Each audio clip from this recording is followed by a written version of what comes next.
Bupati Banyuasin beserta keluarga melaksanakan sholat Id berjamaah di Masjid Al-Amir, Kompleks Perkantoran Pemkab Banyuasin. Meski menerapkan protokol kesehatan secara ketat, namun pelaksanaan sholat dengan khutbah Id berjalan hikmat.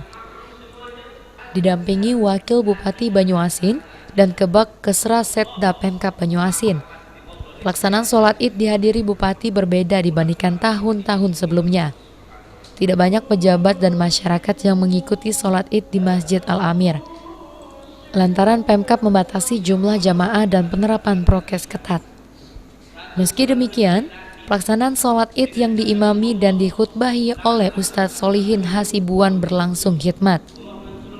Dalam ceramahnya, khotib juga mengajak semua jamaah untuk berdoa bersama agar pandemi COVID-19 segera berakhir. Suasana khidmat pelaksanaan sholat Id juga tampak di desa-desa.